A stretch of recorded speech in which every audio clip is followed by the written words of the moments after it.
দর্শক, শুরুতেই বন্যা পরিস্থিতির খবর। ফেনী এবং কুমিল্লার বেশ কিছু এলাকায় বন্যা পরিস্থিতি অপরিবর্তিত আছে।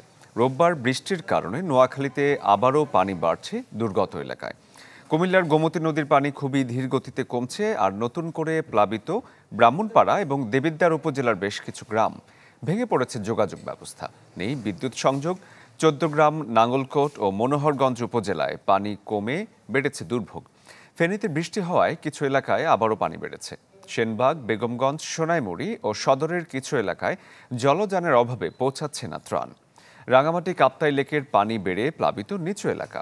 মৌলভীবাজারে কমেছে নদ নদীর পানি।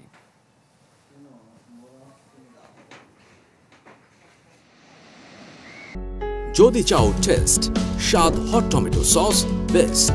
স্বাদ হট টমেটো সস এখন নতুন স্বাদে।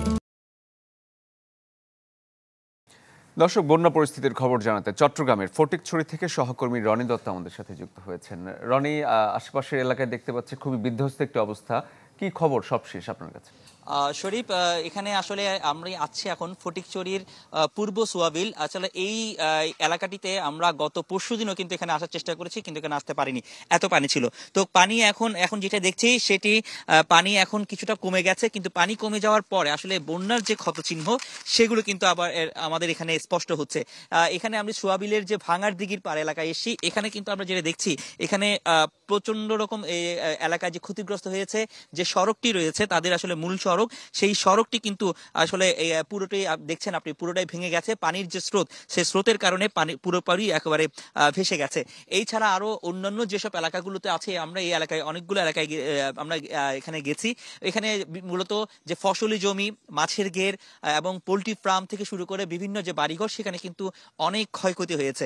এখানকার স্থানীয়রা যারা রয়েছেন তারা বলছেন এমন পানির স্রোত তারা আগে কখনো দেখেননি, এমন বন্যা তারা আসলে আগে কখনো দেখেননি। তো এরপর পাশাপাশি তারা আরেকটি বিষয় এখন যেটি বলছেন, এই পানির স্রোত, পানি নেমে যাওয়ার পর এখানকার যে বিশুদ্ধ পানির যে সংকট, সেটি কিন্তু প্রবল আকার ধারণ করেছে, যে কারণে এখানকার স্থানীয়রা এখন নানা রকম পানিবাহিত রোগ, বিশেষ করে ডায়রিয়া সহ নানা রকম পানিবাহিত রোগে কিন্তু তারা আক্রান্ত হচ্ছেন।